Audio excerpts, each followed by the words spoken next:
Hello everyone, कैसे हैं आप सब लोग। जैसे कि आपको पता है रिसेंटली जेकेएसएसबी ने टेंटेटिव डेट्स रिलीज़ कर दिया है फॉर पंचायत अकाउंट असिस्टेंट और बाकी सब एग्ज़ाम्स के लिए भी। तो आप सभी को यही सजेशन है, आप अपने आप को गेयर अप कर लें। जहां पे आप अपने 2 या 3 घंटे लगाते हैं स्टडी पे, अब उस पर थोड़ा एक्स्ट्रा टाइम लगाएं, 4 to 5 आवर्स लगाने की कोशिश करें। अपने बिजी शेड्यूल से टाइम निकालने की कोशिश करें। तो उससे पहले मैं बता दूं हमारा क्या शेड्यूल रहेगा, हम आपको कैसे वीडियोस प्रोवाइड करेंगे। तो मैंने एक चीज़ सोची है कि जो हमारा लेफ्ट ओवर सिलेबस पार्ट है वो इस मंथ के एंडिंग से पहले पहले ख़त्म किया जाए, डैट इज़ 30 सितंबर। इससे पहले पहले ये जो आपकी रिवीजन क्लासेस है ये ख़त्म की जाए, साथ में साइंस पोर्शन ख़त्म किया जाए। उसके बाद मैंने सोचा है कि 1 अक्टूबर से जो हमने आपको पीडीएफ प्रोवाइड की है अकाउंटेंसी की, वो उसकी जो क्वेश्चन आंसर्स हैं उसके जो एमसीक्यूज है आपके साथ डिस्कस किए जाए, ताकि आपको सारे कंसेप्ट एग्जाम तक क्लियर हो जाए। अब बात बनती है, बड़े से स्टूडेंट्स को क्वेरी थी कि ये पीडीएफ कैसे असेस करनी है, तो मैं बता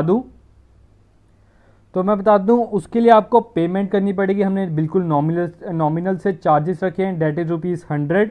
या तो आप पेटीएम कर सकते हो हमारे इस नंबर पे 9103779997, या गूगल पे कर सकते हो 9103779997 पे, या तो ये हमारा जेके बैंक का अकाउंट नंबर है, आप इस पे भी ट्रांसफ़र कर सकते हो, एम पे कर सकते हो। उसके बाद आपने स्क्रीनशॉट करना है, इसी नंबर पर सेंड करना है 9103779997 और आपको उसी वक्त पीडीएफ प्रोवाइड कर दी जाएगी, जिसकी हम डिस्कशन 1 अक्टूबर से स्टार्ट करने वाले हैं। तो चलो आज के टॉपिक की अब हम बात करते हैं। तो आज का टॉपिक है बैलेंस शीट। हमने स्टार्ट किया था फाइनल अकाउंट। आप सभी को बता दूं, फाइनल अकाउंट में हमने सबसे पहले पढ़ा ट्रेडिंग अकाउंट। फर्स्ट स्टेप क्या है फाइनल अकाउंट का? Trading account. ट्रेडिंग अकाउंट में हमने निकाला था ग्रॉस प्रॉफिट या ग्रॉस लॉस। फिर ये जो ग्रॉस प्रॉफिट था आपका ट्रांसपोर्ट होता है प्रॉफिट एंड लॉस अकाउंट में। तो सेकंड स्टेप क्या है आपका? Profit and loss account. इसका रिजल्ट जो निकला था वो था हमारा नेट प्रॉफिट या नेट लॉस। अब ये जो नेट प्रॉफिट या नेट लॉस था ये ट्रांसपोर्ट होगा बैलेंस शीट में, ठीक है। बैलेंस शीट में हम इस वीडियो में जो हमारा मेन मकसद है बैलेंस शीट को पढ़ना ही है। आगे मैं आपको इसमें ऑपरेटिंग प्रॉफिट के बारे में भी बताऊंगा। अब ये जो नेट प्रॉफिट है हम इसे बैलेंस शीट में कहां ट्रांसपोर्ट करते हैं? That is in capital account. तो चलो पहले पढ़ते हैं बैलेंस शीट है क्या। तो स्टार्ट करने से पहले एक और चीज जो लास्ट वीडियो के हमारे होमवर्क थे वो भी डिस्कस कर लेते हैं। तो net profit is computed in the, net profit कौन से स्टेप में कंप्यूट किया जाता है? That is in profit and loss account. बड़ा सिंपल था क्वेश्चन। सेकंड था the unfavourable balance of profit and loss account should be, आपका वो क्या होना चाहिए? अनफेवरेबल मतलब माइनस, मतलब नेट लॉस। नेट लॉस आपका कैपिटल में से सब्ट्रैक्ट होना चाहिए, इसका आंसर आना चाहिए। थर्ड था bad debts recovered are transfer to dash side of profit and loss account. जो बैड डेट्स रिकवर्ड है वो प्रॉफिट एंड लॉस अकाउंट के कौन सी साइड पे आते हैं? तो आपने उसका आंसर था क्रेडिट साइड, ठीक है, because it is your income. तो चलो टॉपिक स्टार्ट करते हैं। Balance sheet. बैलेंस शीट है क्या? बैलेंस शीट, तो क्या लिखा है बैलेंस शीट के बारे में? बैलेंस शीट आपकी होती है is a statement which gives the position of assets and liability on a particular date.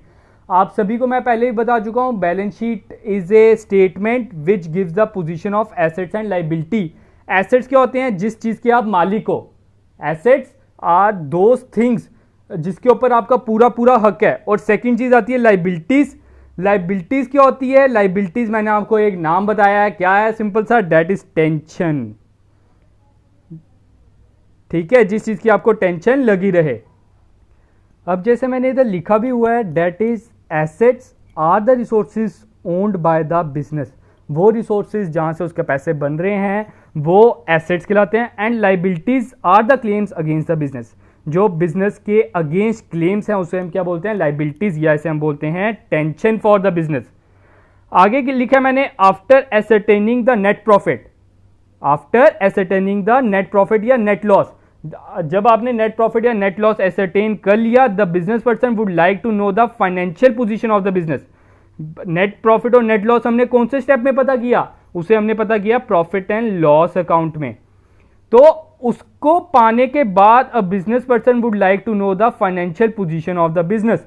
अब बिजनेस पर्सन क्या चाहता है, उनकी फाइनेंशियल पोजीशन जानना चाहता है, ताकि वो बिजनेस जो भी हम लोग हैं, जैसे मैं ही किसी कंपनी में इन्वेस्ट करना चाहता हूं तो मैं क्या करूंगा, उसकी बैलेंस शीट देखूंगा, मैं उसकी देखूंगा उसके पास कितने एसेट्स हैं, मैं उसके पास देखूंगा उसके पास कितनी लाइबिलिटीज है, उसे मैं कंपेयर करूंगा।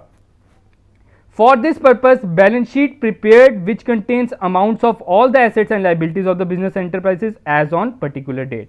इसी पर्पस के लिए बैलेंस शीट में एसेट्स और लाइबिलिटीज कंटेन होते हैं ऑन ए पर्टिकुलर डेट।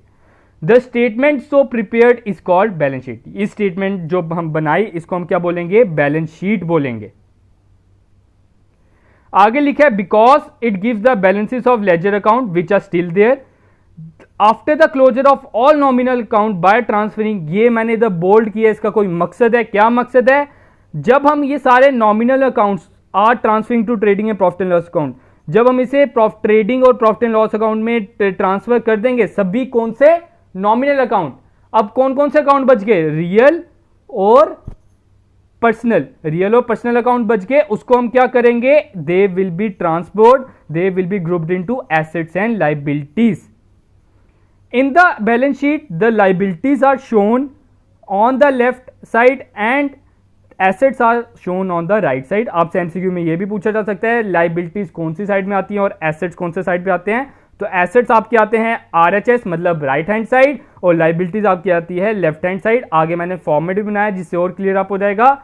ये रहा आपके लिए फॉर्मेट। लाइबिलिटीज जितनी भी आपकी बिजनेस की टेंशन होंगी साल के एंड में, वो आपने कहां डालनी है, लेफ्ट हैंड साइड। ठीक है, आप देख रहे हो पहला इंटरनल लाइबिलिटी आ गई। इंटरनल लाइबिलिटी मतलब कैपिटल, कैपिटल में आप नेट प्रॉफिट ऐड करोगे, इंटरेस्ट ऑन कैपिटल को भी ऐड करोगे, और लेस क्या करोगे, ड्रॉइंग्स को लेस करोगे और नेट लॉस को लेस करोगे।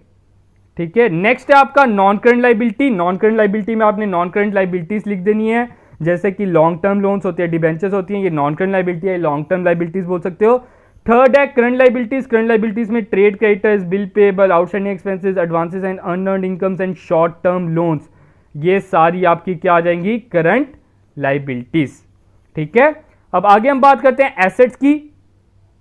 एसेट्स क्या है, फिक्स्ड और नॉन करंट एसेट्स में हमने डाल दिया building, land, plant and machinery, furniture and fixture and goodwill. उसके बाद आता है करंट एसेट्स। करंट एसेट्स में आपके आ जाएंगे inventories, bill payable, sundry debtors, prepaid expenses, accrued incomes, cash in hand and cash at bank.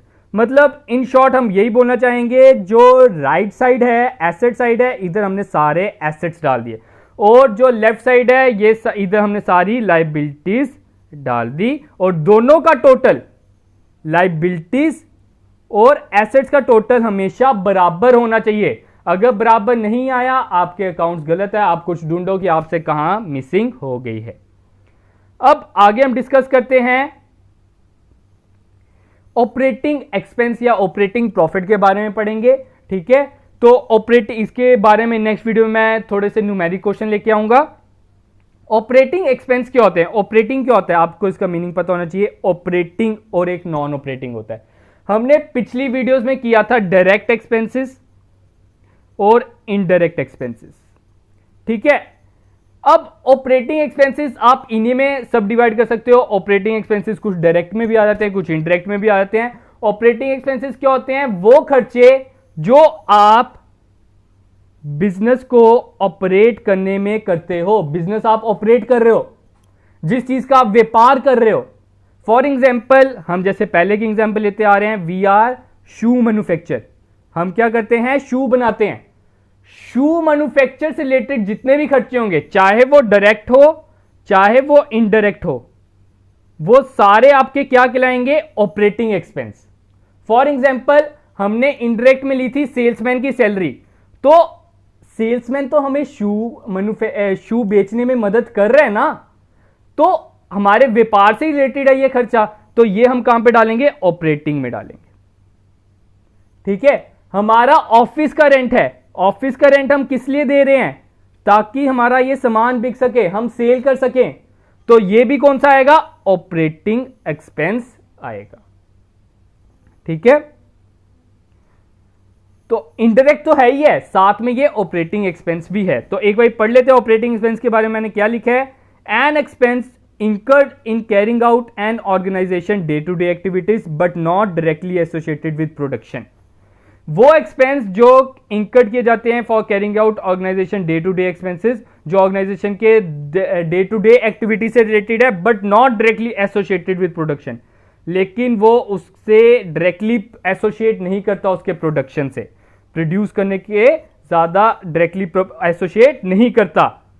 ठीक है, मतलब हम इसमें एग्जांपल ले सकते हैं इंटरेस्ट ऑन डिबेंचर, ये आपका है नॉन ऑपरेटिंग एक्सपेंस, बिकॉज आपका डिबेंचर खरीदने का थोड़ी है व्यापार, ये तो आपने फर्दर इन्वेस्टमेंट के लिए लिया था डिबेंचर, तो उसके ऊपर जो इंटरेस्ट मिल रहा है वो आपका नॉन ऑपरेटिंग इनकम आएगा।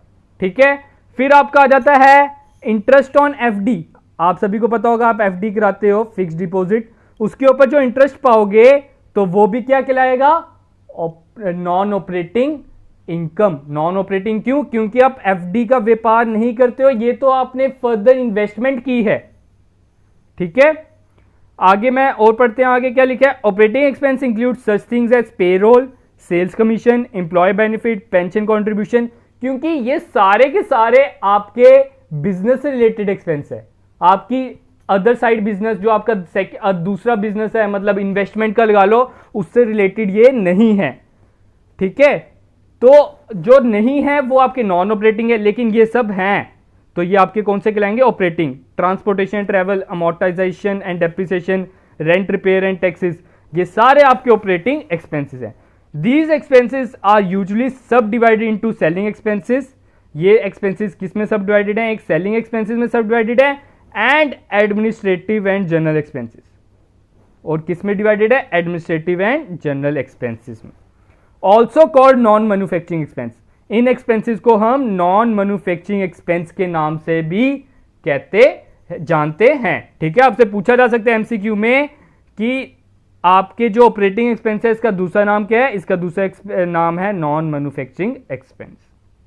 अब आगे थोड़ा सा और डिटेल में पढ़ लेते हैं ग्रॉस प्रॉफिट, ऑपरेटिंग प्रॉफिट और नेट प्रॉफिट के बारे में। हमने क्या पढ़ा है, पहले के पढ़ चुके हैं हम ग्रॉस प्रॉफिट। क्या है ग्रॉस प्रॉफिट?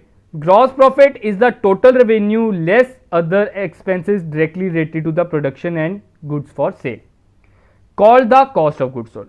तो ग्रॉस प्रॉफिट क्या है, sales minus cost of goods sold, वो हमारा क्या कहलाता है, ग्रॉस प्रॉफिट। आगे है ऑपरेटिंग प्रॉफिट। ऑपरेटिंग प्रॉफिट क्या होता है, operating profit next on the income statement is operating profit. Income statement में दूसरा क्या रहता है हमारा, ऑपरेटिंग प्रॉफिट। पहले हमने क्या किया, ग्रॉस प्रॉफिट निकाला, अब हम क्या निकालेंगे, operating profit derive from gross profit. ये ग्रॉस प्रॉफिट से डिराइव किया जाता है। Operating profit reflect the residual income that remains after accounting all the cost of doing business. Operating profit क्या रिफ्लेक्ट करता है, आपकी जो इनकम बची है after accounting all the cost of doing business. After मतलब आपने उन सभी को कंसिडर किया, all cost of doing business, business करने के जितने भी कॉस्ट थी उसे कंसिडर करने के बाद जो आपका प्रॉफिट बचता है that is known as operating profit. मतलब ऑपरेटिंग प्रॉफिट में हम कह सकते हैं ग्रॉस प्रॉफिट में से ऑपरेटिंग एक्सपेंस जो अभी हमने ऊपर पढ़े उन्हें माइनस कर देंगे और डेप्रिसिएशन और अमोर्टाइजेशन को भी माइनस कर देंगे। आगे है नेट इनकम। नेट इनकम क्या है, नेट इनकम मतलब नेट प्रॉफिट। नेट प्रॉफिट में क्या हो जाएगा, सारे के सारे खर्चे माइनस कर दो, चाहे वो ऑपरेटिंग है चाहे वो नॉन ऑपरेटिंग है। तो इसमें हम आप अगर कोई इंटरेस्ट दे रहे हो तो वो भी माइनस कर दो, इंटरेस्ट ले रहे हो एफडी पे वो भी प्लस कर दो, वो क्योंकि इनकम है ना। तो नेट इनकम या नेट प्रॉफिट हम बोल सकते हैं वो इनकम है जिसमें हम कंसीडर करेंगे सारे के सारे प्रॉफिट, सारे के सारे एक्सपेंस। हम उसमें ये नहीं देखेंगे वो ऑपरेटिंग है कि नॉन ऑपरेटिंग है, सारे के सारे हम कंसीडर करेंगे। ठीक है, और इसमें मेन चीज आपने क्या याद रखनी है, net income is the last line located at the bottom of income statement. Income statement में वो लास्ट लाइन होती है, so it is also refer to as bottom line. उसी कारण हम इसे बॉटम लाइन भी बोल सकते हैं। आपसे एमसीक्यू पूछा जा सकता है which of the following is known as bottom line, तो वो आपका नेट प्रॉफिट, नेट इनकम आपकी बॉटम लाइन के नाम से जानी जाती है। तो आज के लिए इतना ही था। अब हम थोड़े से होमवर्क आपको जो देते हैं, हमारा जो रहता है, तो पहला क्वेश्चन क्या बोल रहा है, what is the main purpose of balance sheet. इसमें से आपने बैलेंस शीट का मेन पर्पस को टिक करना है। सेकंड है which of the following is not shown in the balance sheet. इसमें से बैलेंस शीट में क्या शो नहीं होगा, वो शो नहीं होगा जो एसेट्स नहीं है और लाइबिलिटी नहीं है। जो एसेट्स नहीं है या लाइबिलिटी नहीं है वो हम बैलेंस शीट में शो नहीं करेंगे। आगे है drawings appearing in the balance sheet, trial balance, sorry, drawings appearing the trial balance, कहां पे हम उसे कंसिडर करेंगे, added to the purchase, subtracted from the purchase, added to capital की सब्ट्रैक्टेड फ्रॉम कैपिटल। तो इसमें से आपने करेक्ट ऑप्शन बताना है और इसे आपने कमेंट सेक्शन में लिखना है। नेक्स्ट वीडियो में हम आपसे मिलेंगे, उसमें हम थोड़ा सा न्यूमेरिक बेस्ड क्वेश्चन पे फोकस करेंगे। उस पे हम क्वेश्चंस लाएंगे नेट प्रॉफिट पे, ऑपरेटिंग प्रॉफिट पे, ग्रॉस प्रॉफिट पे, इन सभी पे हम आपके लिए क्वेश्चंस लाएंगे। तो आज के लिए इतना ही। Thank you, have a good day and enjoy your day guys.